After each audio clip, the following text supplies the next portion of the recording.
¿Qué tal? ¿Cómo están? Bienvenidos a su programa Jesús el Camino, la Verdad y la Vida. Y vamos en la parte 2 de Apocalipsis y vamos a empezar a estudiar hoy el capítulo 2 y vamos a ver las primeras cuatro iglesias. Vamos a ver las primeras cuatro iglesias, pero antes de ver Apocalipsis 2, déjame te explico las tres interpretaciones que hay acerca de las iglesias. Si no conoces mucho la Biblia, te recomiendo que puedas, antes de ver este estudio, leer un poquito el libro Apocalipsis, sobre todo el capítulo 2 y 3, donde habla acerca de que había siete iglesias a las que nuestro Señor Jesucristo le dice a Juan que les escriba una carta inspirada por el Espíritu Santo y Jesucristo hablándole a las iglesias que en ese momento había mucho más iglesias, pero nuestro Señor escogió esas siete iglesias para hablarles. ¿Por qué motivo? No lo sabemos. ¿Por qué esas siete? A lo mejor vamos a suponer que había 50 iglesias en todo el mundo. ¿Por qué esas siete? No lo explica el por qué Él escogió esas siete en esa particularidad, ¿ok? Pero bueno, vamos a entender, dentro de nuestro punto cristiano, hay tres corrientes para entender cómo interpretar esas siete iglesias, ¿ok? Ese mensaje. En la primera, digámoslo, doctrina o forma de interpretar, más que doctrina, la forma de interpretar esas iglesias es la forma preterista. ¿Qué significa la forma preterista? Que es la historia local. Es decir, hubo unas iglesias que en ese momento existieron y el Espíritu Santo le habló a esas iglesias en particular, pero no nos habla hoy en día ni nos habla para futuro. Simplemente les hablaba a esas iglesias digámoslo, en esa parte, en su momento y todo. ¿Qué quiere decir eso? Eso quiere decir que, que hoy en día, entonces, pues no tendría ningún valor para nosotros esas partes de las iglesias, estudiar esa parte de las iglesias. ¿Por qué? Porque pues solamente les hablaba a ellos. Entonces nosotros simplemente lo que tendríamos que es aprender como un hecho histórico para ellos. Bueno, yo no creo tanto de esa manera. Hoy te lo voy a explicar como lo que yo creo, pero le estoy explicando las tres doctrinas o las tres interpretaciones que hay. Pues si nosotros creemos que solamente fue algo histórico que se les habló a esas iglesias, entonces estamos creyendo que no tiene una aplicación actual a nuestras vidas y estamos creyendo que tampoco tiene nada que ver con la iglesia futura de esos tiempos. Es decir, vamos a suponer que ahorita nosotros estamos en la iglesia de Efeso como la primera iglesia y pues llega la carta al apóstol Juan y la leemos y la estamos leyendo y pues haz de cuenta que no, pues es para nosotros porque no es para el futuro, o sea, no es para las iglesias del futuro, ¿ok? Bueno, esa es la primera interpretación, se llama la interpretación preterista. Hoy te lo voy a explicar bien qué es lo que yo creo. Ustedes pueden pedirle a Dios que los guíe. Antes de todo esto, yo siempre digo a las personas, ahorita no necesitas tomar una decisión sobre si te presento las tres formas, sobre una de las tres. No necesitas. Lo que tú necesitas, hay que entender que estas doctrinas son doctrinas secundarias. ¿Qué significa que son doctrinas secundarias? Que no son la base. La base es todo lo que tiene que ver con nuestra salvación y lo primordial, que viene siendo que Jesús es Dios, que Jesús murió por nuestros pecados, que Jesús regresará, etcétera, etcétera. Y todas las demás enseñanzas que son secundarias, que no tienen nada que ver con nuestra salvación y digámoslo, con la deidad de Jesucristo y todo eso, entonces ahí no hay problema. Pero estudiemos esas doctrinas porque no vamos a perder la salvación o no vamos a hacer algo o esto que el otro si nosotros interpretamos mal este tema o decidimos seguir este tipo de interpretación. No hay ningún problema, pero sí les digo a las personas, porque hay muchas personas que no entienden el Apocalipsis y hay muchas personas que cuando les digo, oye, primeramente, ¿cuántas veces has leído el Apocalipsis? Cuando vienen personas y me dicen, oye, es que yo no creo como tú. Le digo, primero, yo no quiero debatir, pero ¿tú quieres hablar para entender? Sí. ¿Cuántas veces has leído el Apocalipsis? Pues unas dos, tres. Para hacer una doctrina y casarte con una doctrina, tienes que leer el Apocalipsis como 20 veces o más para entender, apenas para entender. Segundo, hay que recordar que el Apocalipsis no es un libro que se lee solo, sino es el compendio final de todos los demás libros que están atrás, ¿ok? Entonces, yo siempre le digo a las personas, ¿cuántas veces has leído la Biblia de cubierta a cubierta? No, pues una o ninguna. Ahí está tu problema por el cual tienes tienes doctrinas equivocadas. ¿Ok? Bueno, entonces yo les digo a las personas, estudien, estudien, pero cuando tú tienes, vamos a suponer que si te dicen, tú tienes un examen final, en una semana y tú no estudias, lo vas a reprobar. Vamos a suponer que te están diciendo, tienes que estudiar el capítulo 2 de Apocalipsis, las doctrinas de las iglesias. Pues las tengo que estudiar con responsabilidad. Es exactamente lo mismo. Si yo no las estudio con responsabilidad, no les estoy dando el valor necesario y nunca voy a tener una interpretación correcta y siempre voy a estar equivocado porque no me he metido a estudiar y no he sido responsable yo con mi estudio. ¿Ok? Bueno, entonces la primera doctrina tiene que ver con, o la primera interpretación tiene que ver con la interpretación preterista, que es la historia local de cómo sucedieron y solamente para ellos, ¿ok?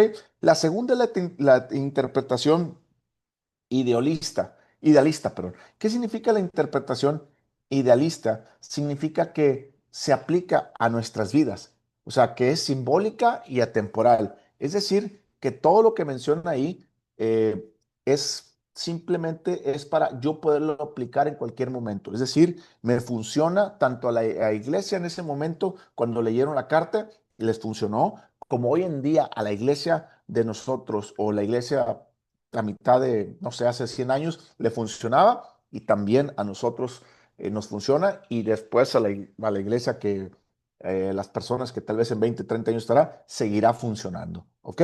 Eso es la segunda forma de interpretación, la idealista, que es simbólica y atemporal. ¿Ok?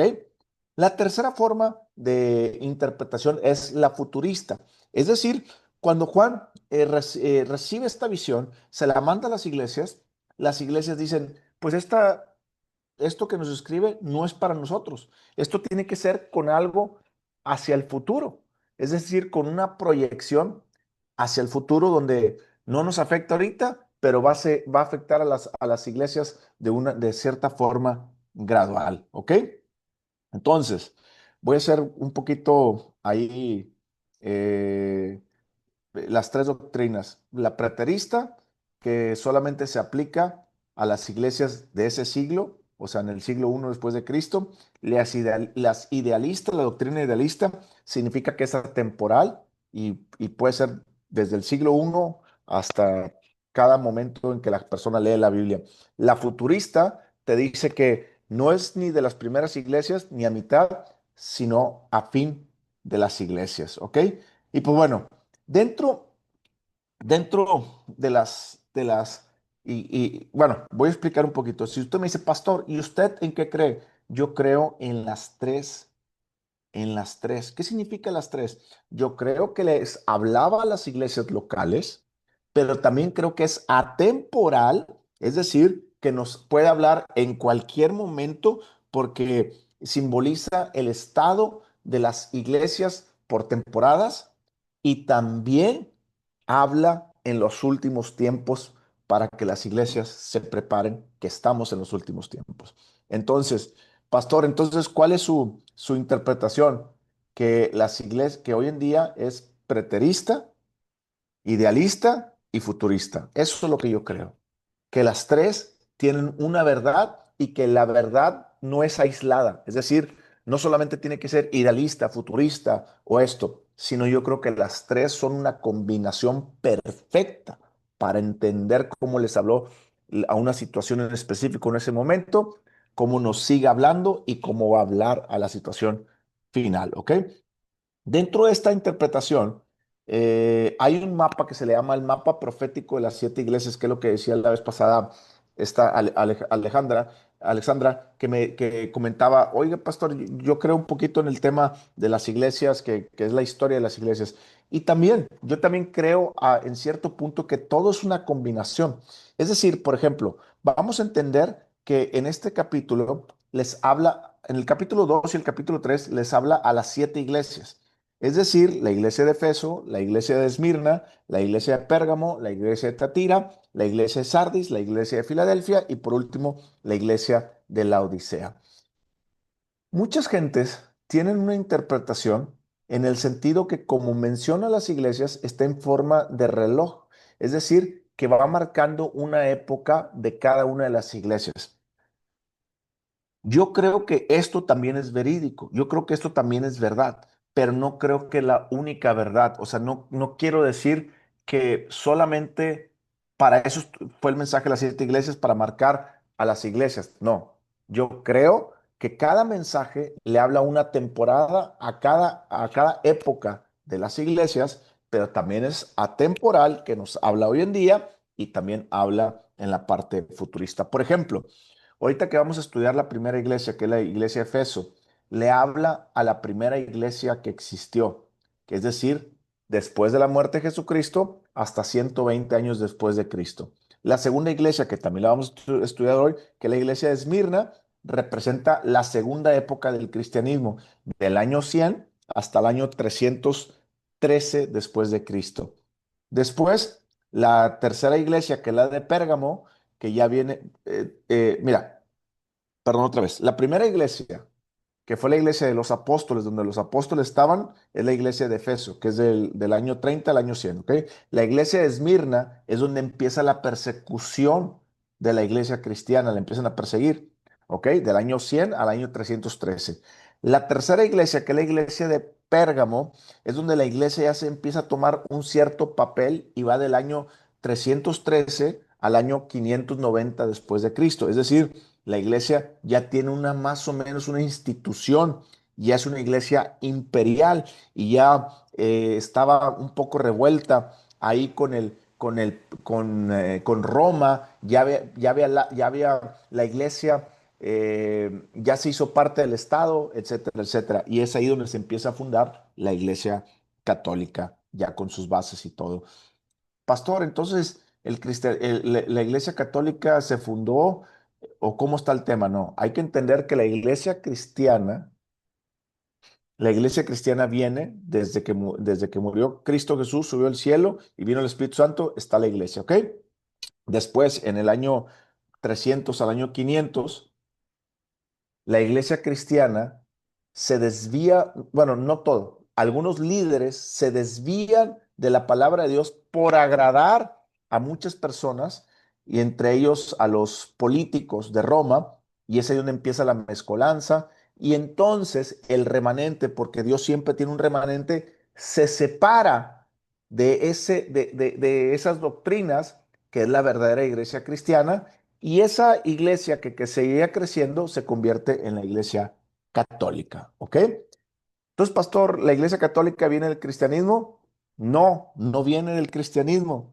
El cristianismo siempre ha estado, pero aquellas personas que pensaban diferente y aquellas personas que querían hacer su propia voluntad por encima de la palabra, fue las que siguieron adelante y el cristianismo se separó de ellas. Después la iglesia católica los llamó herejes, por eso nos llamamos protestantes, porque estamos protestando según la iglesia católica contra la verdadera iglesia, que ellos dicen ser la verdadera iglesia cuando en realidad no son la verdadera iglesia. ¿Ok?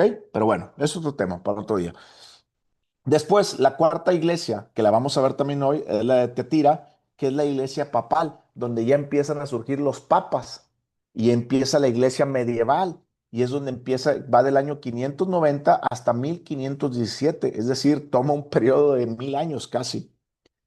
Y ahí es donde tú puedes ver la guerra de las cruzadas, ahí es donde puedes ver que desde el Papa uno hasta el Papa no sé qué van, etcétera, etcétera, etcétera, ¿ok? Después, la iglesia Sardis, que no la vamos a ver hoy, que está en el capítulo 3 representa la iglesia de la Reforma, es decir, donde empieza a salir Martín Lutero y empiezan a salir todos los reformadores en contra de la iglesia católica para decir, oigan, están mal. Mucha gente piensa que el cristianismo viene de los protestantes que empezaron a protestar en contra de la Iglesia Católica. No, los cristianos ya se habían separado de la Iglesia Católica hace más de 1000 años, ¿ok? Y el remanente seguía firme, ¿ok? Simplemente estos que estaban en la Iglesia Católica se dieron cuenta de la verdad y fueron en contra de la Iglesia Católica y empezaron a protestar, pero ellos no crearon el cristianismo. O ellos no crearon, o de ahí no salió la iglesia cristiana, no. Simplemente ellos vieron la verdad y se salieron de la iglesia católica para unirse al remanente verdadero que siempre ha existido. ¿Ok? Después, la iglesia número 6 es la iglesia de Filadelfia. No la vamos a ver hoy, la vamos a ver la próxima clase. Es la iglesia del avivamiento. Tú puedes estudiar las iglesias de 1790 al año 1900 y siempre vas a escuchar de predicadores que tenían demasiado. Mira, por ejemplo, aquí tengo este libro que se llama Los Generales de Dios. Son 5 volúmenes. Todos, el más moderno es de 1970.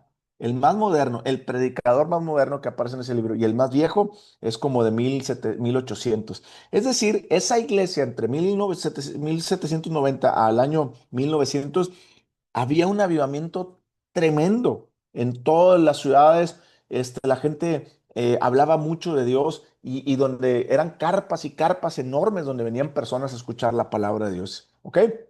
Bueno, y la última iglesia, la iglesia de la Odisea, representa la iglesia desde 1900 hasta la iglesia hoy en día. Una iglesia tibia, una iglesia donde ni fu ni fa. Y eso lo puedes ver hoy en día en las iglesias modernas. La gente va a la iglesia, pero a la gente no le interesa el cristianismo verdadero. Es una iglesia tibia.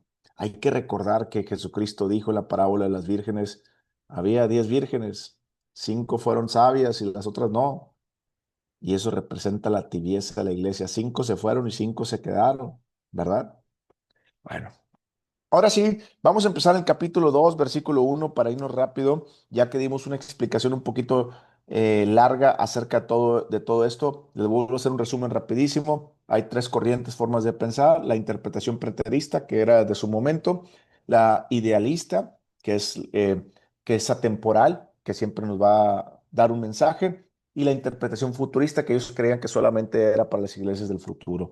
Pero dentro de esas corrientes, también se cree que esos mensajes marca la historia de cómo las iglesias cristianas, o no, bueno, no la iglesia cristiana, sino de cómo sale la primera iglesia cristiana y cómo van pasando por las diferentes etapas. ¿Ok? Bueno, vamos al capítulo 2, versículo 1. Señor, te damos gracias por la oportunidad que nos das de escuchar tu palabra. Te damos gracias por permitirnos estudiarla, comprenderla y amarla, que tu Espíritu Santo nos guíe y nos revele, porque solamente a través de él podemos conocer la verdad. Dice en el capítulo versículo 1, escribe el ángel de la iglesia en Efeso. Es decir, vamos a ver que en cada iglesia había un ángel. Es decir, todas las iglesias. Nosotros tenemos una iglesia pequeñita que se llama Cuartel de Dios. Nosotros tenemos un ángel sobre esa iglesia. ¿Por qué? Porque Dios siempre custodia a su gente y siempre pone un ángel a cuidarnos. Así como hay un ángel en nuestra ciudad y hay un ángel encargado de todo México, así es, también en cada iglesia hay un ángel. En cada verdadera iglesia, no en todas las iglesias, porque hay muchas iglesias en las que parecen ser cristianas, pero no tienen el Espíritu Santo y no tienen ángel, ¿ok? No está el ángel.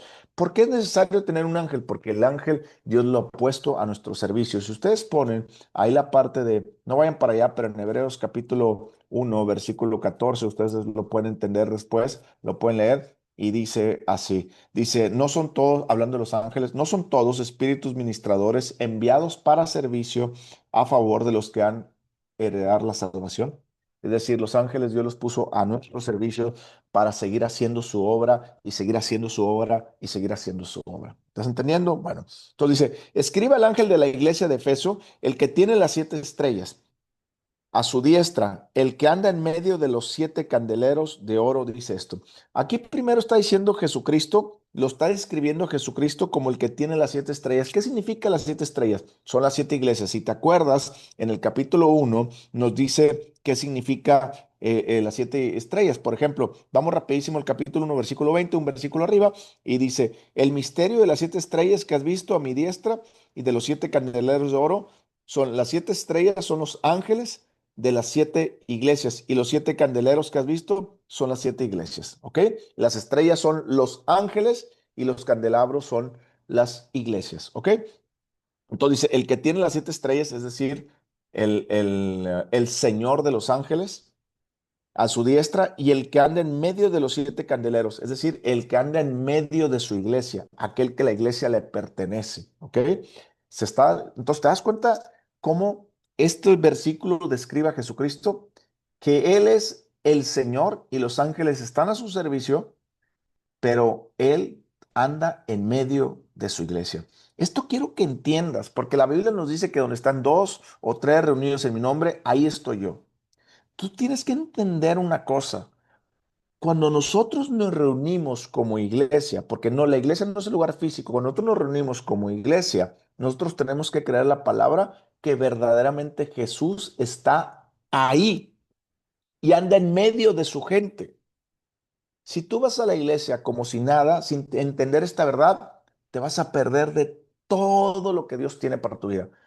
Ahora, pastor, pero yo voy a mi iglesia y no siento la presencia de Dios. Bueno, una es porque tal vez Dios no esté en ese lugar, aunque parezca cristiano. Dos, Dios no nos ha llamado a sentir, nos ha llamado a guiarnos por fe. ¿Ok?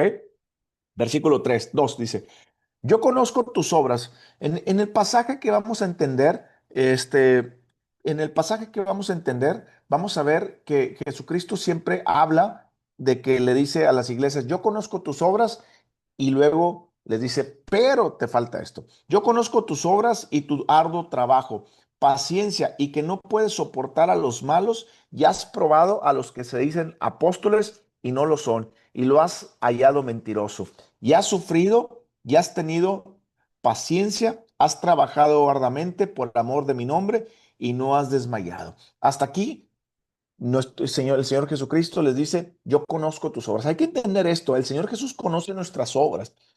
De la iglesia, digámoslo, la iglesia, el conjunto de las personas e individualmente como personas.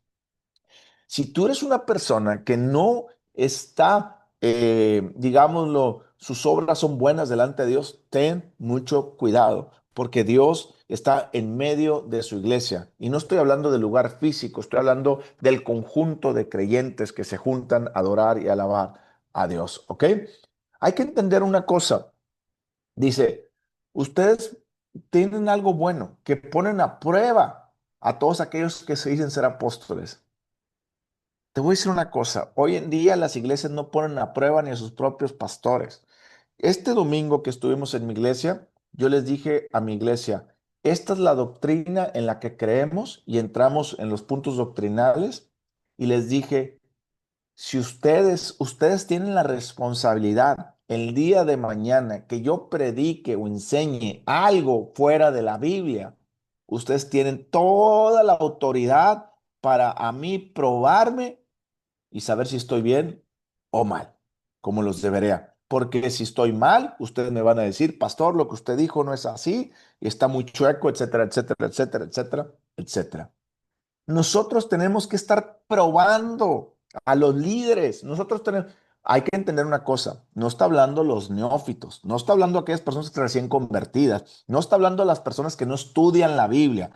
Hay que recordar que la iglesia de Efeso era una iglesia que estudiaba la palabra de Dios y según el capítulo de Hechos 19, dejó todos los libros de brujería para seguir a Dios correctamente y aprender más de Dios. Hay que recordar que Timoteo, ¿se acuerdan que acabamos de estudiar la carta a Timoteo? Era el pastor de esa iglesia. Hay que recordar que Jesucristo le dijo, perdón, Pablo le dijo a Timoteo, predica y sigue estudiando la palabra y crea personas así que estudien la palabra. Entonces, la iglesia de Efeso era una iglesia que conocía la palabra de Dios. No está hablando que usted se puede sentar a probar a sus líderes o a las personas que van a predicar si usted no tiene conocimiento de Dios y si usted no es responsable con su crecimiento. No le estoy hablando a usted. Si usted es una persona irresponsable con su crecimiento espiritual en Cristo, usted no tiene ni voz ni voto. No sabe ni cómo, no sabe ni para la derecha ni para la izquierda. Dice la Biblia que usted es un bebé espiritual. ¿Cómo va a poder tomar esas decisiones? ¿Cómo va a poder distinguir la carnita si toma pura leche? ¿Me entiende? Bueno, entonces usted tiene que ser responsable con su crecimiento en Cristo Jesús y cuando alcance una madurez en Cristo Jesús, entonces usted tiene que probar a las personas. Por sus frutos se conoceréis. Y eso es lo que está diciendo la palabra. Hoy en día la gente la mayoría de las personas que van a la iglesia son personas que toman leche. Para empezar, no te enseñan la palabra de Dios en las iglesias. Segundo, nadie lleva su Biblia. Tercero, muy pocos leen en su casa. ¿Cómo quieren aprender? Por eso los engañan fácilmente. Ah, mira, una pluma de ángel, cayó polvo de oro, esto, aquel otro. Por eso los engañan. Y aquí está diciendo que probemos, probemos. Usted y yo somos responsables de probar a nuestros líderes siempre y cuando yo tenga un crecimiento responsable en Cristo. Entonces, Jesucristo le dice, yo conozco tus obras, no hay nada oculto delante de Dios. El salmista le dice, ¿a dónde me iré? Me voy a los cielos, ahí estás tú, me voy abajo, también estás tú, me voy a este lado y al otro, en todos estás tú, Dios. Es más, hasta en la oscuridad estás tú, ¿a dónde me puedo ir de mi pecado? Eso es lo primero que hay que entender. Lo segundo es que Jesucristo le está diciendo, fíjate, has puesto a prueba, no te has comido un taco de lengua, como decimos, ¿verdad? Y luego, fíjate lo que dice el versículo 3: has sufrido y has tenido paciencia y has trabajado arduamente por amor de mi nombre. Es decir, tú estás trabajando para hacer crecer la iglesia. Fíjate esta palabra, ha sufrido. Todo cristiano en Cristo tenemos que sufrir para llevar la palabra de Dios. No hay crecimiento en la palabra de Dios sin sufrimiento. Y no estoy hablando de un sufrimiento de una enfermedad o eso. No, estoy hablando de que nos va a costar porque vamos en contra y corriente de este mundo. ¿Ok? Versículo 4 dice, pero tengo contra ti que has dejado tu primer amor. Versículo 5. Recuerda por tanto de dónde has caído, arrepiéntete y haz las primeras obras, pues si no vendré pronto a ti y quitaré el candelero de su lugar si no te hubieras arrepentido. Fíjate, aquí vamos a ver tres cosas. Lo primero que le dices, ya te dije todo lo bueno, ¿ah? Te dije que pones a prueba a los apóstoles, has trabajado duro para que la conozcan más personas de Cristo Jesús y no solamente eso, sino que los has edificado en Cristo Jesús, pero tengo algo en contra de ti. Lo primero que nos habla nuestras vidas es que nosotros tenemos que venir siempre con esa postura delante de Dios. Señor, he hecho esto para ti, pero habla mi vida para saber qué es aquello que tengo que seguir sacando en mi vida. Y el Señor siempre nos va a decir qué sacar, ¿ok? Bueno, dice, pero tengo lo contra ti que has dejado tu primer amor. Esto representa a las iglesias que han dejado su primer amor, que ya les da igual ir a la iglesia, hacen eventos por hacer eventos, evangelizan por evangelizar, la gente sirve por servir, la gente predica por predicar, ya no les interesa que se salven las personas, ya no les interesa verdaderamente ese amor, ese fuego por Dios, sino todo lo hacen como un programa. ¿Te suena familiar las iglesias hoy en día? Todo es programado, ya no me interesan las personas, ya no tengo ese amor por las personas, lo único que quiero es seguir con mi programa, acabar y listo. ¿Ok? Hoy en día las iglesias modernas han caído mucho en esto, han dejado su primer amor. El problema es que muchas iglesias, mega iglesias, no se han arrepentido de eso. Y fíjate lo que dice el versículo 6, el 5. Dice, si no te arrepientes, quitaré tu candelabro de su lugar. ¿Recuerdas qué era el candelabro? El candelabro era la iglesia y su presencia. En muchas iglesias que parecen de Dios, Dios ya no está ahí. Y si Dios ya no está ahí, Jesús ya no está ahí, ya no es iglesia. ¿Me estás entendiendo? Ten mucho cuidado a la iglesia que vayas, porque hay muchas iglesias modernas donde Jesús no está. Aunque hablen de él, aunque se diga de él, no está, porque no se han arrepentido y no han vuelto a su primer amor. Eso no significa que el Señor las ha desechado, eso significa que Dios les está dando un tiempo para que se arrepientan. Versículo 6. Pero tienes esto, que aborrece las obras de los nicolaitas, las cuales yo también aborrezco. ¿Qué significa esto? Las obras de los nicolaitas eran unas personas, era una secta por ahí, que tenía mucha, se me olvidó la palabra. Era una secta herética y que tenía mucha idolatría e inmoralidad sexual. Es decir, esas personas, hay que recordar que la iglesia de Efesos venía de muchas adoraciones paganas y sacaron a la gente de ahí. Entonces muchas personas de esas querían traer sus doctrinas y formas acá y eso es lo que dice ahí. El verdadero remanente, o sea, vamos a suponer que si había 100 personas, le está hablando el remanente, le está diciendo, hay 10 personas que son mi remanente que aborrecen lo que las otras 90 o 80 personas están haciendo, los aborrecen porque se ha metido muy, muy fuerte la doctrina de los nicolaitas. qué es lo sensual y qué es el humanismo. Bueno, ¿qué crees que hoy en día ha pasado con la doctrina de los nicolaitas? ¿Tú crees que ya no está vigente? Sigue estando vigente, pero pastor, yo nunca he visto que prediquen algo así. No necesitas predicar.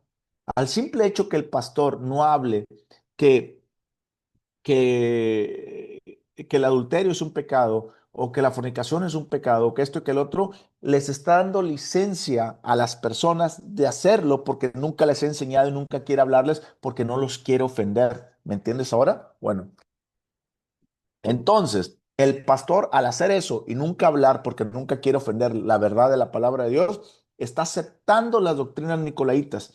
Yo te aseguro que muchos pastores saben que la mayoría de sus miembros practican cosas malas, pero ellos esperan a que Dios haga algo. Y nosotros no es así. Si yo nunca predico desde el púlpito la verdad y nunca corrijo a las personas, entonces estoy mal.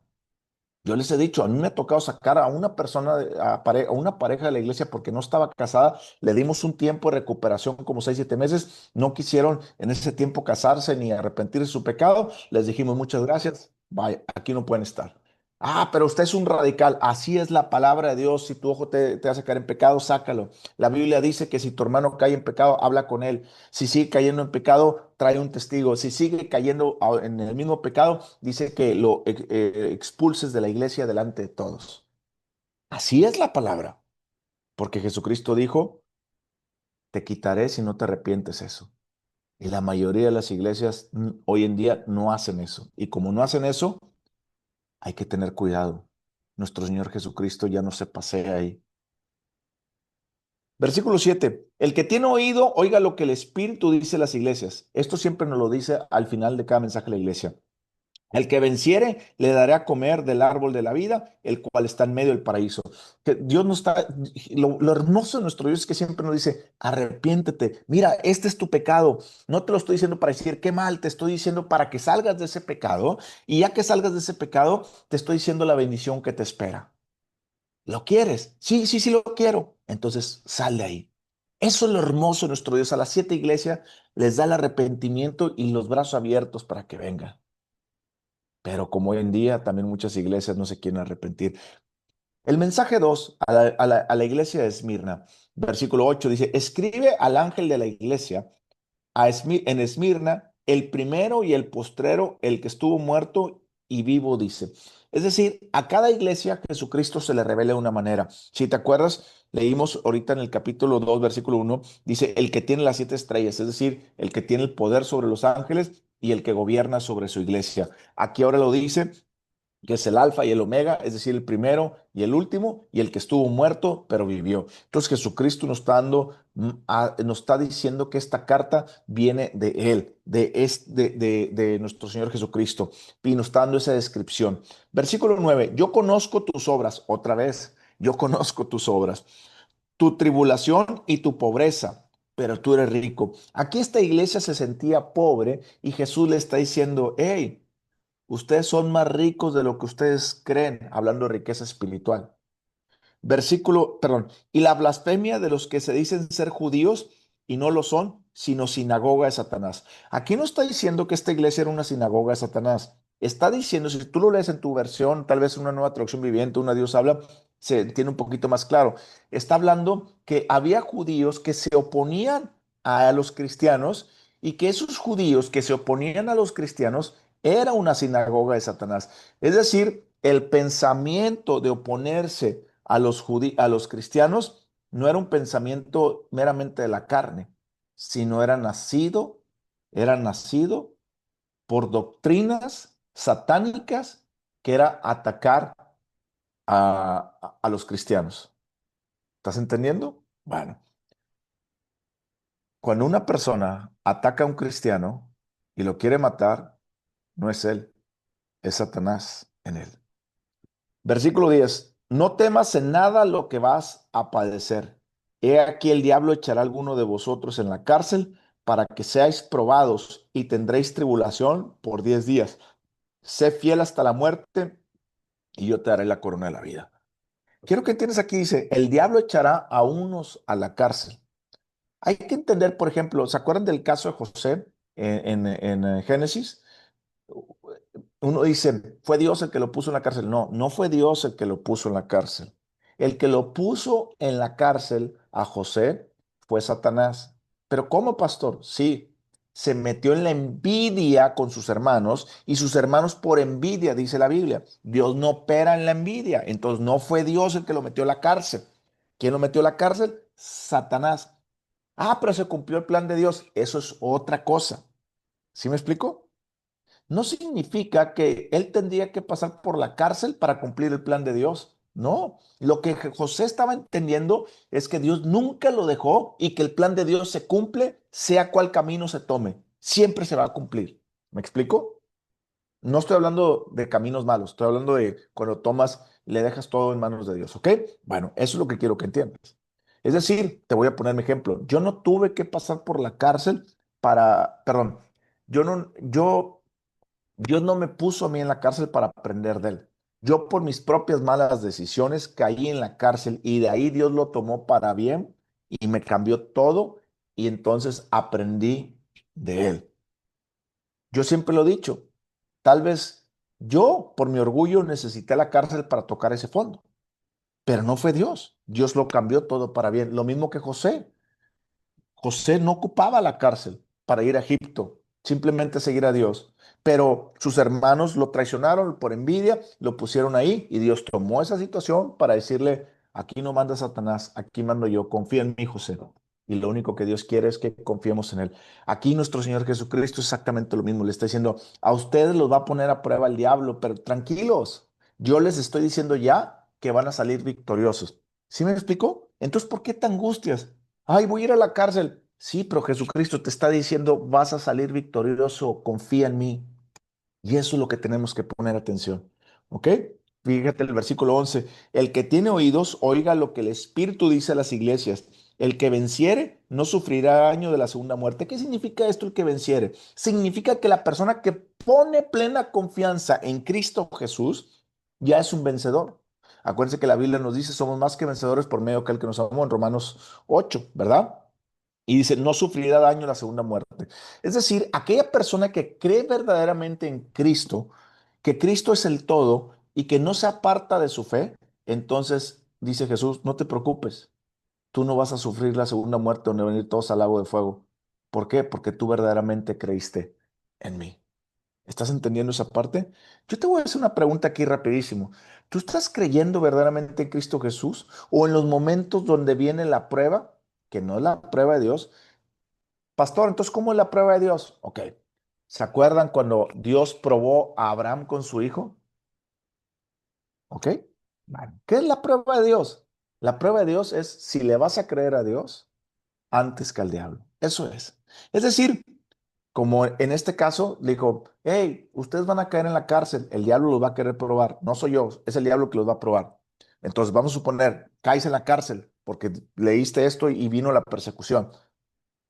En la cárcel, ¿qué vas a hacer? ¿Te vas a poner a llorar, a angustiarte? ¿Vas a decir, ¿dónde estás, Dios? ¿Por qué me pasó esto? Si tú haces eso, entonces no creíste verdaderamente. Y la prueba de Dios es creer verdaderamente lo que Dios te ha dicho y te está diciendo, en el mundo tendréis aflicción, pero confiar en mí, yo he vencido el mundo. Es decir, esta prueba no viene de mí, pero la prueba mía es la que vas a creer lo que te digo que te voy a sacar de ahí y ningún cabello se te caerá. Sí, entonces perfecto. Esa es la prueba de Dios, ¿ok? Dice, el que tiene oídos, oiga lo que el Espíritu dice a las iglesias, el que venciere no sufrirá daño de la segunda muerte. ¿Estás entendiendo esa parte? Está diciendo que no vas a morir en el lago de fuego o no vas a ir al infierno, pero tienes que tener una fe extrema que confía. Acuérdense que la fe viene de la palabra creer, confiar y obedecer. Vamos a la iglesia de Pérgamo, versículo 12. Y escribe al ángel de la iglesia de Pérgamo, el que tiene la espada aguda de dos filos, dice esto. La espada aguda representa la palabra de Dios y el juicio de Dios. Es decir, a la primera iglesia se le presenta como el Señor de los ángeles y de la iglesia. En la segunda iglesia se presenta como como que es el alfa y el omega y que es el que estuvo muerto y resucitó. Y a la tercera iglesia se le dice yo soy la palabra de Dios y mi palabra trae juicio para el que no la cumple, como para el que la cumple bendición y el que no, no. Fíjate lo que dice ahí. Versículo 13, yo conozco tus obras, otra vez a cada iglesia, yo conozco tus obras y dónde moras, donde está el trono de Satanás, pero retienes mi nombre y no has negado mi fe, ni aun en los días en que Antipas, mi testigo fiel, fue muerto entre vosotros donde mora Satanás. No está diciendo que en esa iglesia mora Satanás, no. Está diciendo que en esa región o en ese lugar es tan diabólico todo que ahí mora Satanás. De hecho, se cree que en la iglesia de Pérgamo había tantas adoración a dioses falsos como al dios Zeus y a otros dioses. Se cree que era bueno, no se cree, se sabe más bien por la historia que era un lugar muy pagano de mucha adoración a los dioses. Pero también era una ciudad que quería satisfacer todos los deseos de Roma. Es decir, Roma decía, quiero que persigan a los cristianos. La ciudad de Pérgamo era la primera ciudad que salía a perseguir a los cristianos. Querían complacer en toda Roma. Entonces, por eso está diciendo que era una ciudad satánica, que no era una ciudad enfocada en Dios, sino que era una ciudad satánica en toda esa parte, ¿ok? La palabra pergamino viene de la palabra Pérgamo, ahí fue donde se inventó el pergamino, que era el pergamino donde escribían antes, como Pablo le dijo a Timoteo, a Tito, tráeme, cuando vengas, tráeme los pérgamos, ¿verdad? Ok, el pergamino. Y le está diciendo, fíjate lo que dice el versículo 3, yo conozco tus obras y dónde moras, donde está el trono de Satanás. Está diciendo, tú estás en un lugar muy difícil. Vamos a entender que haz de cuenta que era una iglesia cristiana en Nigeria o una iglesia cristiana en Irán hoy en día, ahorita. Eso es lo que está diciendo ahí. Estás en un lugar muy, se me fue la palabra, eh, bueno, un lugar hostil contra los cristianos, ¿ok? Y y en eso tienes algo a favor, que retienes mi nombre. Fíjate lo que es retener su nombre. No me niegas, no me niegas y sigues creyendo que Jesús es el Señor. En ese momento había una persecución sobre los cristianos por decir que Jesús era el Señor. No podías decir que Jesús era el Señor porque para Roma era una traición decir que había otro Señor por encima del Curios, que el Curio era el Señor, el César, ¿ok? Dice, pero retienes mi nombre y no has negado mi fe ni aun en los días de Antipas. Antipas, ¿por qué menciona Antipas? Según la tradición cristiana, Antipas murió rostizado a fuego lento en un tazón de bronce, delante de muchas personas que lo vieron cómo sufría y moría. Por eso está diciendo eso. A pesar de que estás en un lugar muy hostil contra los cristianos, a pesar de que están matando a la gente por mi nombre, y a pesar de que viste la muerte de mi testigo fiel, fíjate lo que está diciendo, mi testigo fiel, o sea, una persona que hasta la muerte le fue fiel a Cristo, así es mi remanente, así está en esta iglesia y sigue fiel a mí. Versículo 14, pero tengo una cosa contra ti, que tienes ahí a los que retienen la doctrina de Balaam, que enseñaba a Balac a poner tropiezo ante los hijos de Israel, a comer de cosas sacrificadas a los ídolos y a comer fornicación. Y también tienes a los que retienen, fíjate, utiliza la palabra otra vez retener. Es decir, había cristianos que retenían una doctrina, es decir, alimentaban. Retener no significa que vino una doctrina y simplemente había gente que empezó a pensar en eso, no. Significa que había una doctrina que ellos mismos alimentaban y la hacían más grande entre los cristianos. Versículo 16, versículo 15. Y también tienes a los que retienen la doctrina de los nicolaítas. La misma doctrina de los nicolaítas es la que vimos en el mensaje de Esmirna, que le dice, perdón, en el mensaje de la iglesia de Efeso, ¿ah? Que le dice, tú, la iglesia de Efeso, aborreces a los nicolaítas. ¿Qué eran los nicolaítas? Una doctrina que venía acerca del humanismo y de lo sensual, donde adoraban aún cosas, idolatraban ídolos y comían comida de los ídolos y también y practicaban la inmoralidad sexual. Entonces, aquí lo que está diciendo es, mira, tú estás en un lugar satánico, no niegas mi nombre, pero tienes esto en tu contra, que no expulsas ni tampoco le dices el pecado a estas personas y los tienes que reprender de ese pecado a las personas porque están cometiendo inmoralidades sexuales, están comiendo de lo sacrificado a los ídolos y no solamente eso, sino que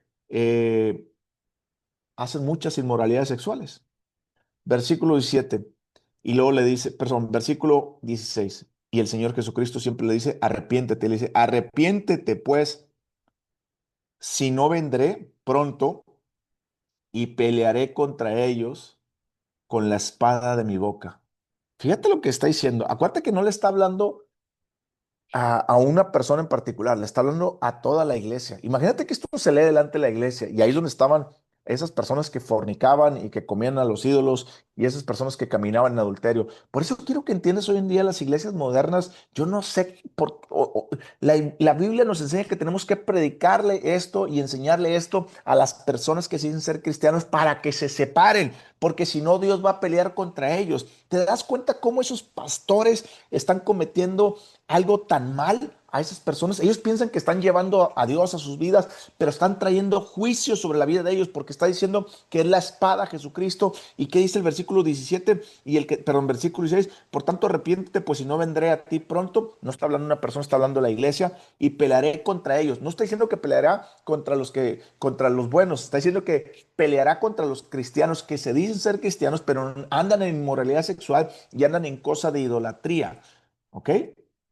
¿Estás entendiendo eso? Bueno, y dice, y pelearé con ellos con la espada de mi boca, es decir, pelearé con la verdad de mi palabra y los traeré a juicios. ¿Sabes lo que es eso? Hoy en día, cuando un pastor no predica la santidad, cuando no habla acerca del pecado, cuando se vuelve copartícipe de sus pecados y él está trayendo juicio para esas personas en lugar de sacarlos de ahí. No hay iglesia cristiana en la que no se deba, perdón, no hay iglesia cristiana en la que se deba solapar eso. Al contrario, se debe llamar desde el púlpito, se debe de hacer un fuerte, digámoslo, una fuerte acentuación que es una iglesia santa, que se practica la santidad, que claro, cometemos errores, que a veces son errores, es otra cosa, pero se practica la santidad y que todo el que siga al Señor debe ser santo como Él es santo y apartarse del pecado. Yo no puedo estar dando sermones light acerca del humanismo, donde yo, mira cómo Dios te va a bendecir, esto que el otro. Tenemos que estar predicando la verdad para seguir caminando en santidad. Tenemos que ser completamente radicales en eso. ¿Ok? Bueno, y eso es lo que está diciendo ahí. Y lo termina en el versículo 17. El que tiene oídos, oiga lo que el Espíritu dice a las iglesias. Al que venciere, daré a comer del maná escondido. Y le daré una piedrecita blanca y en la piedrecita escrita un nombre nuevo, el cual ninguno conoce sino aquel que lo recibe. Es decir, aquí hay dos cosas bien importantes. Nos está diciendo Jesucristo que si nosotros, al que venciere, es decir, ¿qué significa que al que venciere? Significa que aquella persona que se arrepiente de ese pecado, no le está hablando al remanente. Si se fija, hay un remanente siempre en cada iglesia, porque le dice, aquí les estoy hablando a que se arrepientan los que andan mal, en cada iglesia, pero los que andan bien es el remanente, sigan adelante. Bueno, entonces a esos que se han desviado, y si se arrepienten, les voy a dar de comer de mi pan, o sea, de mi presencia, el maná. Jesucristo era el maná, dijo, yo soy el pan que bajé del cielo. Segundo, les voy a dar un nombre nuevo. Los que estamos siguiendo a Cristo Jesús ya tenemos un nombre nuevo y ese nombre está escrito en el libro de los cielos y va a ser revelado en el cielo. Ya no me llamaré Adrián, porque vamos a suponer que tú te llamas, vamos a suponer que tú tienes un nombre en contra de Dios y te lo puso así tu mamá, ¿verdad? O un nombre feo, vamos a suponer. Entonces, y tú te haces cristiano y cuando mueras, ¿tú crees que te vas a seguir llamando igual que ese nombre? No. Por eso Dios ha escrito un nombre desde antes de la fundación del mundo, escribió nuestros nombres, no con el nombre como Adrián Montemayor, sino el nombre que él tiene y me va a ser revelado allá en el cielo. ¿Estás entendiendo esa parte? Bueno.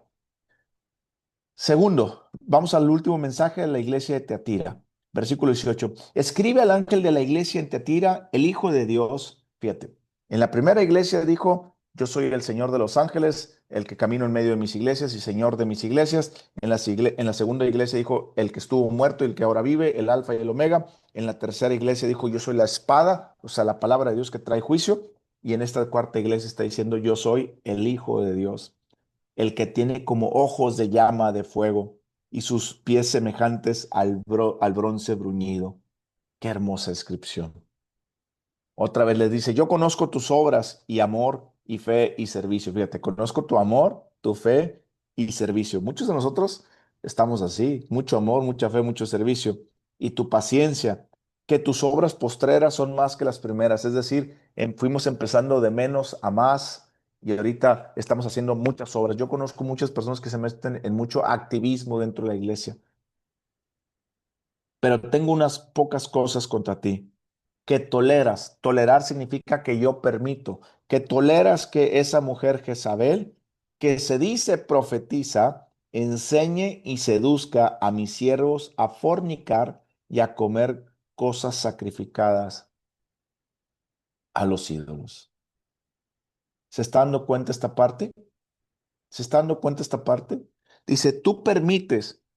No le está hablando solamente quiero que entiendas que no le está hablando solamente a los líderes, le está hablando a la iglesia que se congrega, que es fiel. Vamos a suponer que en esa iglesia hay 100 personas. De esas 100 personas, 70 son las que practican eso. Y las otras 20 o 30 que están caminando en santidad con el Señor, les está hablando ahorita a esas personas, a esas 20 30 personas. Cuando les dice que se arrepiente, les habla a las otras personas. Pero ahorita le está hablando a las 20 30 personas y les está diciendo ustedes permiten eso. Es decir, no deben de permitir. No le estoy hablando a los que están en pecado, porque los que están en pecado, pues no es que lo permitan, están ahí. Pero ustedes que caminan conmigo, ustedes son los que están permitiendo eso. ¿Te das cuenta cómo somos responsables nosotros de nuestra iglesia? Por eso es importante que seamos discípulos verdaderos, que podamos nosotros ser maduros en Cristo, conocer la palabra para apoyar a nuestros líderes, para apoyar a nuestra iglesia, porque la iglesia no solamente es del pastor. Hoy en día muchas personas se han adueñado de iglesias y el pastor es el que manda y dice y hace lo que hace porque él fundó la iglesia. No es así. La iglesia no es del pastor. Yo pude haber fundado mi iglesia, pero el día que yo me desvíe, yo pierdo eso. Pero por eso hay un liderazgo y hay personas y estamos creando discípulos para que las personas sigan creciendo, sigan creciendo. Y cuando tan pronto yo me empiece a salir mi piecito a la izquierda, me digan, pastor, acuérdese esto. Ah, sí, cierto, ¿va? Gloria a Dios. ¿Sí me explico? Bueno, entonces aquí dice, tú has permitido que esa persona que se dice, fíjate bien, se dice, es decir, Dios nunca la instituyó a ella, sino que esa persona se dice ser profetisa. ¿Te acuerdas lo que vimos ahorita en Efesios? ¿Qué vimos en la iglesia de Efeso? Vamos a recordar el versículo 2. Dice, yo conozco tus obras y tu arduo trabajo y paciencia, que no puedes soportar a los malos y has probado a los que se dicen apóstol. Bueno, la iglesia de Tiatira no probaba a las personas que se decían ser apóstol o profetas. Hoy en día esto pasa en la iglesia. Es denigrante ver a pastores colombianos, centroamericanos, mexicanos y americanos que se autodenominan de alguna forma y verdaderamente Dios no los llamó al ministerio. En lugar de estar predicando de Cristo y haciendo discípulos, se enfocan más en el dinero, se enfocan más en el yo, en el yo. La predicación de ellos es humanista. Su ídolo es el yo. ¿Sí me explico? Bueno, eso es lo que hay que tener cuidado. La mayoría de las iglesias hoy en día grandes aceptan sin cuestionar a cualquier persona que predica y que les enseña cosas ahí, sin cuestionar. Y ten cuidado porque te van a enseñar a fornicar, te van a enseñar a comer cosas sacrificadas a los ídolos. Pero pastor, ¿cómo eso? Sí, a fornicar espiritualmente contra Dios. ¿Te das cuenta? Es un mensaje claro que las iglesias tenemos que estar atentos hoy en día. Por eso les digo que yo creo que esta palabra nos habla hoy en día, que sí les habló a las iglesias en su momento, sí nos habla hoy en día y habla a las últimas iglesias porque ya somos las últimas iglesias. Tú y yo somos la última iglesia. Yo estoy seguro que el anticristo, o bueno, no seguro, yo creo que el anticristo se va a manifestar en menos de 10 años. ¿Sí me explico? Entonces ya es la última generación. Bueno, dice, versículo 21. Y le he dado tiempo para que se arrepienta. ¿Te das cuenta de la misericordia de Dios? Siempre nos da tiempo para arrepentirnos. Pero fíjate lo que dice, pero no quiere arrepentirse de su fornicación. Hay gente tan necia dentro de una iglesia que, estoy hablando de los líderes y estoy hablando de la gente también que comete todos esos errores, esos pecados, que practica, no que comete errores, sino que practica el pecado. Toda esa gente dice y no se quiere arrepentir de su fornicación. ¿Te das cuenta? Hay gente que no se quiere arrepentir de su enseñanza, esos pastores de la prosperidad. Yo, como les he dicho, yo sí creo que el evangelio es un evangelio de prosperidad, pero no el evangelio de prosperidad que enseñan ellos, sino un evangelio que nos prospera primero desde adentro, espiritual. Versículo 22. He aquí, yo la arrojo en cama y en gran tribulación a los que con ella adulteran, si no se arrepienten de las obras de ella. Es decir, Dios va a traer juicio sobre sus vidas. Y sus hijos heriré de muerte, y todas las iglesias sabrán que yo soy el que escudriña la mente y el corazón, y os daré a cada uno según vuestras obras. Dios trae juicio sobre esas iglesias y sobre esas personas que están dentro de esa iglesia y no se quieren apartar. Pero fíjate lo que dice, pero a vosotros, es decir, al remanente que adora a Dios en espíritu y en verdad, y a los demás que están en Teátira, en cuanto no tienen esa doctrina y no han conocido lo que ellos llaman las profundidades de Satanás, yo os digo, no os impondré otra carga, pero lo que tenéis, retenerlo hasta que yo venga. Nos está diciendo, retén la sana doctrina. Lo que se te ha enseñado, como le dijo el apóstol Pablo a Timoteo, retén la sana doctrina. Al que venciere y guardare mis obras hasta el fin, yo le daré autoridad sobre las naciones. Aquí nos está revelando otra cosa, el milenio. Vamos a gobernar sobre naciones. Dios no está buscando personas a los que Él quiera, a los que ciudadanos. Él está buscando personas que quieran gobernar a los ciudadanos, porque cuando venga el milenio, nosotros vamos a gobernar a las personas que se van a quedar aquí y que Dios les va a dar 1000 años y en esos 1000 años ellos se van a reproducir, nosotros ya no, porque vamos a tener el cuerpo celestial, ¿ok? Y al tener el cuerpo celestial vamos a ser como los ángeles, ¿ok? Entonces ellos se van a reproducir y Dios está buscando personas fieles y maduras que puedan juzgar a las naciones por 1000 años. Así es que ya sabes. Y versículo 27, y la regirá con vara de hierro y serán quebradas como vaso de alfarero, como yo también la he recibido de mi padre, es decir, la autoridad que él recibió de su padre nos la está dando. Y le daré la estrella de la mañana. El que tiene oídos, oiga lo que el Espíritu dice a las iglesias. ¿Te estás dando cuenta de lo que nos habla la palabra de Dios? Nos está dando un claro mensaje acerca de 4 iglesias donde les habló en su momento, pero es atemporal porque nos sirve y les ha servido a todas las diferentes etapas dentro de las iglesias, pero también nos está hablando la iglesia futurista porque somos la última generación. Y hoy en día, ¿a poco no estás viendo todo esto que hablamos en las iglesias modernas? ¿Verdad que sí? Vamos a orar. Padre, en el nombre de Cristo Jesús, te doy gracias por la oportunidad que nos das de escuchar tu palabra. Te doy gracias porque nos permite seguir adelante.